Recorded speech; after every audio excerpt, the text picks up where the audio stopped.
Salut tout le monde, j'espère que vous allez bien. Aujourd'hui on va se retrouver pour une nouvelle vidéo sur la chaîne puisqu'on va parler de la vidéo pronostic, la preview de WWE Fastlane.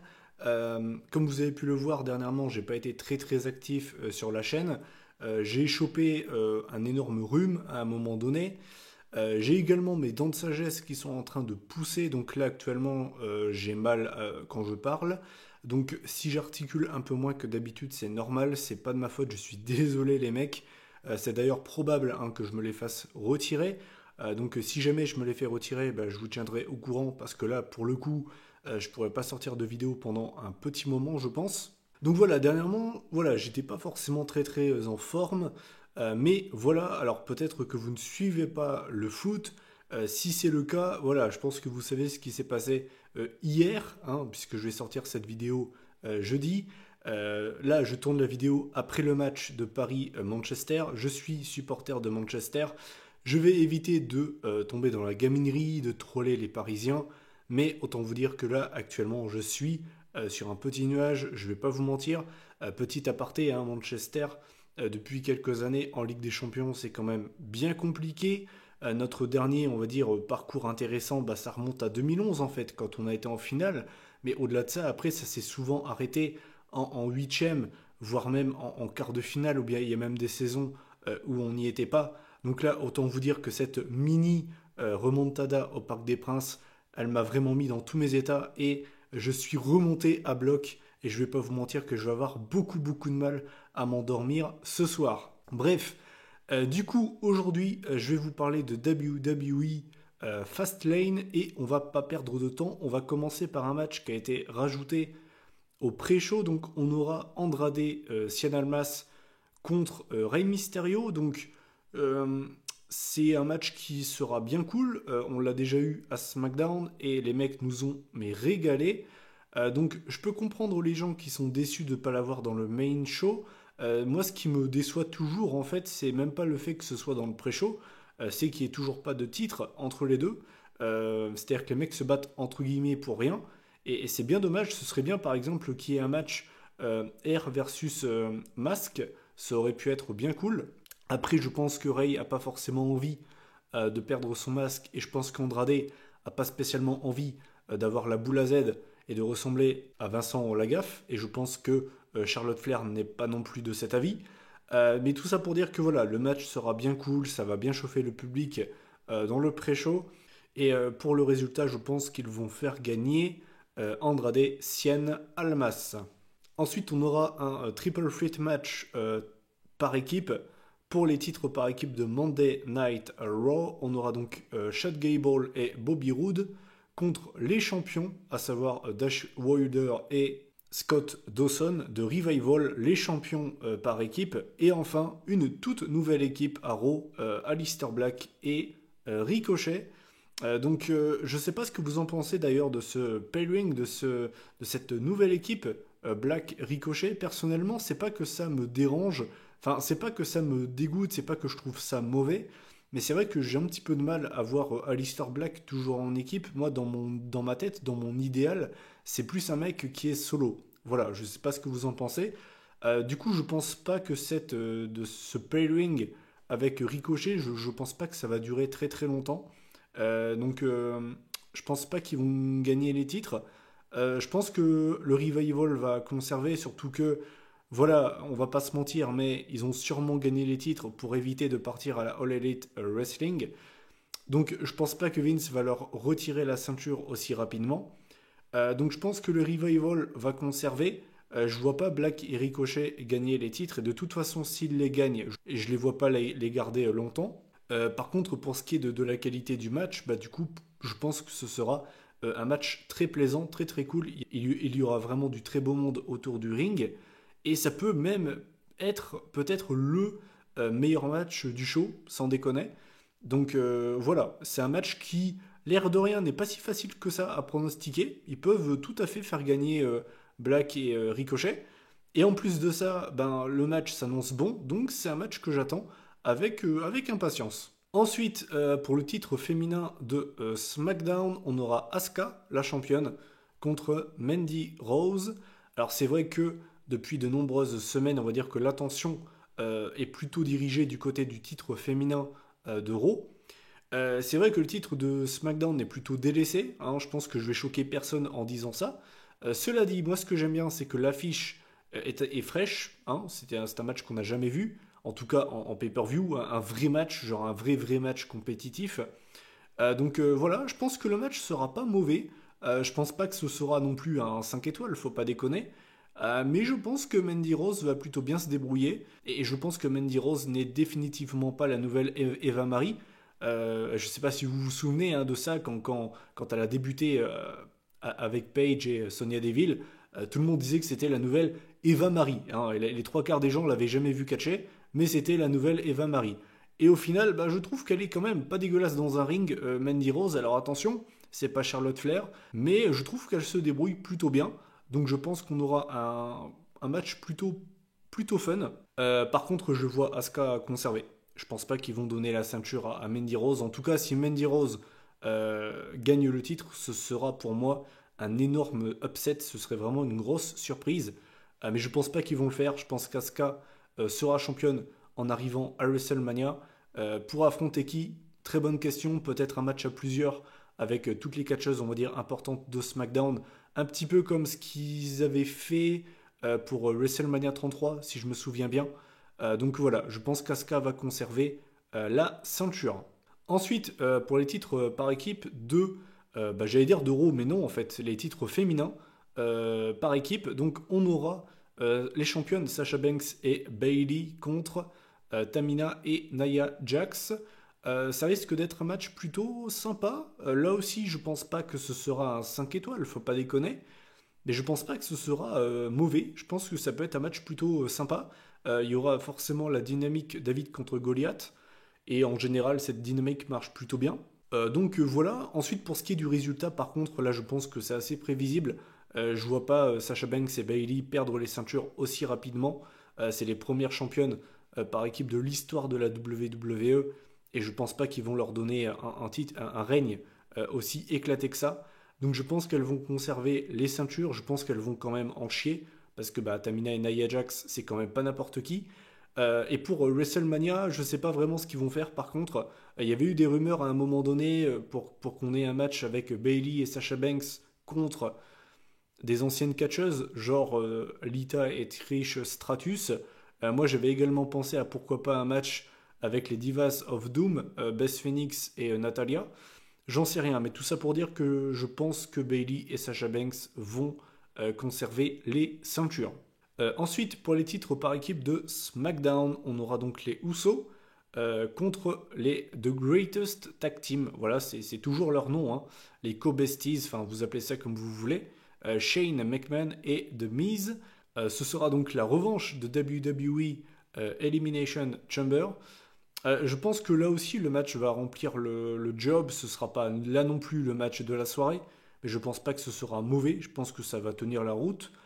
Et je vais rester sur la version que je vous avais dit il y a de ça maintenant quelques semaines. Je pense donc que les Usos vont conserver et que donc là on va avoir enfin le début des frictions entre le Miz et Shane McMahon. Le Miz a déjà un petit peu forcé une première fois pour qu'il ait une revanche un petit peu imméritée hein, avec Shane McMahon. On va dire que Shane a usé de sa position. Et ben, je pense qu'à SmackDown, on va avoir la même situation. Je pense que le Miz va refaire le forcing auprès de Shane pour avoir un rematch. Je pense que Shane va lui dire, bon écoute, la première fois j'ai voulu, j'ai accepté, mais là voilà, faut l'avouer, les Usos sont plus forts que nous, ils nous ont battus, il n'y a rien à dire. Et là je pense que le Miz va montrer son vrai visage et qu'en fait, il voulait se servir de Shane depuis le début pour user de son pouvoir. Et je pense que du coup, pour WrestleMania, on va partir sur un Shane McMahon contre The Miz. C'est pas spécialement un match que j'ai forcément envie de voir, hein, je vais pas vous mentir, mais pour moi c'est la seule issue possible. Donc voilà, je pense que les Usos vont conserver les titres dans un match qui s'annonce plutôt sympa. Ensuite, on aura un six-man tag team match. On aura Seth Rollins, Dean Ambrose et Roman Reigns, donc le Shield hein, qui est reformé pour la 30e fois, contre Baron Corbin, Bobby Lashley et Drew McIntyre. Je pense que vous le savez, si vous me suivez sur Twitter, en tout cas vous êtes au courant, mais je n'en peux plus de cette alliance McIntyre, Lashley, Corbin.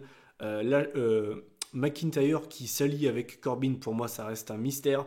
À aucun moment le mec a besoin d'être aidé. Quand tu vois la baraque que c'est, quand tu vois les victoires qu'il a eues en solo, à quel moment ce mec a besoin d'aller s'embourber avec deux autres mecs en pleine période de WrestleMania. C'est-à-dire que si le mec était resté seul, peut-être qu'actuellement il serait champion solo. Je veux dire, quand il pense 2 secondes, pour un mec comme McIntyre, ça n'a aucun sens qu'il s'allie pendant autant de temps avec deux autres mecs. Le mec a été quand même à un bon moment moqué pour cette raison avec les Free MB. Pourquoi le mec s'inflige ça, sans déconner? Je comprends pas. Et au-delà de ça, cette reformation du Shield, alors j'ai vu que ça fait plaisir à des gens, et tant mieux pour eux. Encore une fois, et je vais donner que mon avis, je ne l'impose pas. Mais cette reformation du Shield n'a absolument aucun sens. Quand on y pense 2 secondes, Dean Ambrose, le soir où Roman Reigns annonce qu'il a une leucémie, s'en prend à Seth Rollins, au pire des moments. En plus de ça, les mecs venaient de gagner les titres. Je me souviens qu'il avait fait une déclaration un peu moyenne sur Roman Reigns en backstage à Raw, genre 2 semaines après, je sais plus ce qu'il avait dit très exactement, mais c'était quand même très très moyen. Roman Reigns revient, il lui tient même pas rigueur de ça. Rollins, j'ai l'impression qu'il passe un coup d'éponge dessus quand même très très facilement.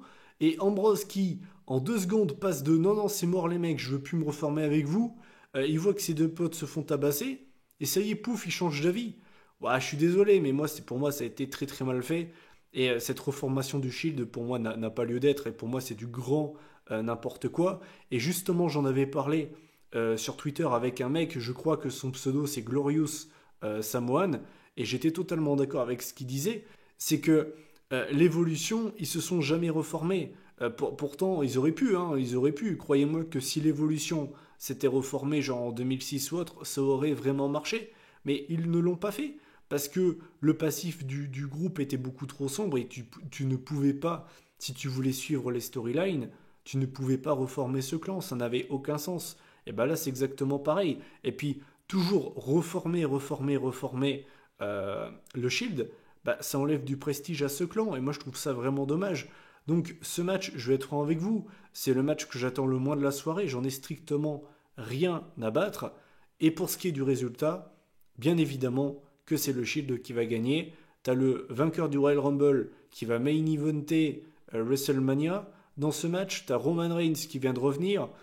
T'as le Shield qui se reforme. Je vois pas comment le Shield peut perdre ce match. Donc c'est le Shield qui va gagner ce match. Mais je vais pas vous mentir que ce match ne m'attire absolument pas. Ensuite, on va passer à l'avant-dernier match de la soirée. Donc on aura Charlotte Flair contre Becky Lynch. À savoir que si Charlotte remporte ce match, on aura Charlotte contre Ronda Rousey à WrestleMania. Si Becky Lynch remporte ce match, elle sera rajoutée au match et donc on aura un triple threat à WrestleMania. Là aussi, il n'y a absolument aucun suspense. Ils essayent de mettre un suspense alors qu'en fait, il n'y en a pas. Personne n'est dupe.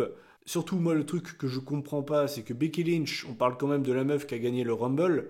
C'est-à-dire que la meuf a gagné un Rumble, mais elle doit quand même se battre pour être dans son match de championnat. Ça n'a aucun sens. Alors, certains me diront, oui, mais ils essayent de faire un petit peu une story à la Daniel Bryan. Je pense que c'est ce qu'ils essayent de faire. En mode, oui, l'autorité est contre elle, tous les odds sont contre elle, elle est seule contre toutes. Mais vu que c'est Becky, que c'est une battante, elle va s'en sortir. Mais sauf qu'en fait, le problème pour moi, c'est que c'est super mal fait. Et là aussi, si vous me suivez sur Twitter, je pense que je vais rien vous apprendre. Mais pour moi, c'est super mal fait. Cette storyline entre les McMahon, Ronda, Becky, Charlotte, c'est super mal fait. L'ajout de Charlotte dans cette rivalité a été super mal amené. En tout cas, ça a été super fainéant, la façon dont ça a été fait. Becky, t'es pas pro.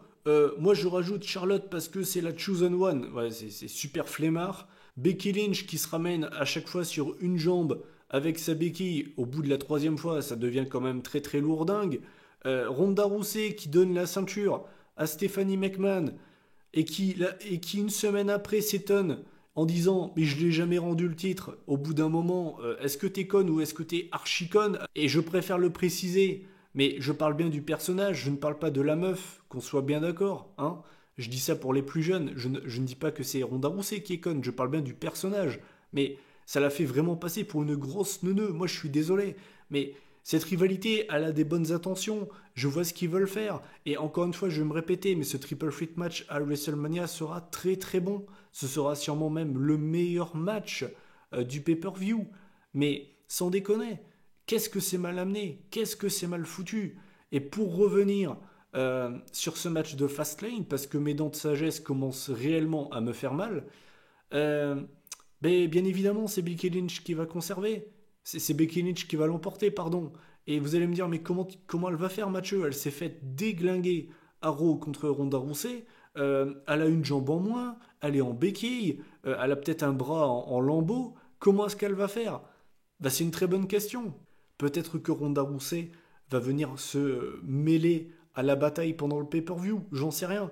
Ils vont trouver un moyen, mais bien évidemment, Becky Lynch va gagner. Et si jamais Becky Lynch ne gagne pas, d'une manière ou d'une autre, eh ben, elle sera rajoutée à ce match. Parce que tout le monde le sait qu'on aura un triple threat entre Becky, Ronda et Charlotte à la WrestleMania. Mais tout ça pour dire que je trouve que cette rivalité est quand même très très mal amenée. Et enfin, le main event de la soirée, donc, eh bien, on aura pour le WWE Championship Daniel Bryan, le champion, contre le retour de Kevin Owens. Deux petites secondes, on va parler très rapidement de Kevin Owens. De un, ce que j'ai bien aimé, c'est qu'il n'y avait aucune rumeur sur son pseudo retour. Donc quand il est revenu à SmackDown, ça m'a réellement surpris, choqué et j'étais content aussi. Deuxièmement, ce qui est très intéressant, c'est qu'apparemment, on a un Kevin Owens qui est borderline face. Alors, je veux pas m'enflammer parce que ils sont capables de positionner Kevin Owens un petit peu comme face juste pour cette rivalité avec Daniel Bryan et le refaire devenir heel juste après. Ils sont totalement capables de le faire. Mais en tout cas, si jamais Kevin Owens reste face, eh ben, je suis pas contre parce que je trouve que ça donne un vent de fraîcheur et non pas une dent de fraîcheur, ça ne veut rien dire, à sa carrière. Parce que c'est vrai que Kevin Owens, depuis qu'il est à la WWE, il a toujours été heel. Les seules fois où il a été face, ça a été son premier pay-per-view NXT, sa première apparition, où il a été face contre CJ Parker pendant quoi 5 minutes. Et ensuite, il a trahi son meilleur ami à la fin du show. Mais sinon, il a été heel toute sa carrière. Et voir Kevin Owens face, eh ben, personnellement, ça m'intéresse. Surtout que du peu que j'en ai vu, je trouve que ça rend plutôt pas mal. Et comme j'en ai parlé également sur Twitter, Kevin Owens, dans le style, ça pourrait être un petit peu le nouveau Daniel Bryan. Alors, certains me diront, ça n'a rien à voir, bien évidemment. Kevin Owens, c'est pas un mec qui va commencer à faire des yes, yes, yes, à taper dans les mains du public aux enfants de 5 ans. Non, mais Kevin Owens, ça pourrait être un excellent face, un petit peu comme un Stone Cold Steve Austin, c'est-à-dire un petit peu éloigné du public, c'est-à-dire pas foncer, pas cracher sur le public, mais pas non plus aller les checker, vous voyez ce que je veux dire? Il a un petit peu ce côté, on peut s'identifier à lui. Encore une fois, c'est pas un mec qui rentre dans le moule WWE, physiquement ça n'a rien à voir avec un John Cena, et c'est dans ce côté-là où je pense que Kevin Owens face, ça pourrait vraiment vraiment prendre, un petit peu comme Daniel Bryan en 2013-2014. Et donc, tout ça pour dire que je pense que Daniel Bryan va conserver la ceinture. On risque très très fortement de partir vers un Daniel Bryan Kofi Kingston à WrestleMania pour le WWE Championship. Et personnellement, si c'est le cas, eh ben c'est très bien.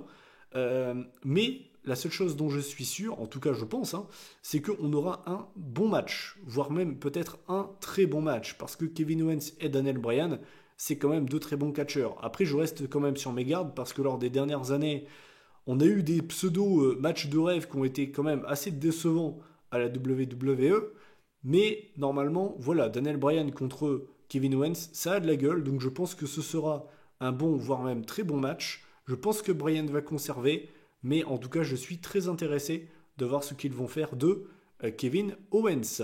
Voilà, bah écoutez, j'en ai terminé avec cette vidéo. J'ai mal à mes dents, donc il est vraiment temps que j'arrête cette vidéo. Je vous invite à réagir en commentaire sur ce pay-per-view. En tout cas, qu'est-ce que vous en pensez? Qu'est-ce que vous pensez de la carte? Quels sont les matchs qui vous hype? Quels sont les matchs qui ne vous intéressent pas? Qu'est-ce que vous pensez de cette carte? Est-ce que vous attendez vraiment ce pay-per-view? Personnellement, j'attends plus ce pay-per-view qu'Elimination Chamber. Donc, je pense que je noterai les matchs ce coup-ci, hein. Et puis ben voilà, moi je vous souhaite une bonne fin de semaine, un bon week-end en avance. Mettez-vous bien, encore une fois, bon pay-per-view. On se retrouve très très certainement lundi pour la vidéo résultats et analyse de Fastlane. Et puis ben d'ici là, prenez soin de vous. Salut tout le monde.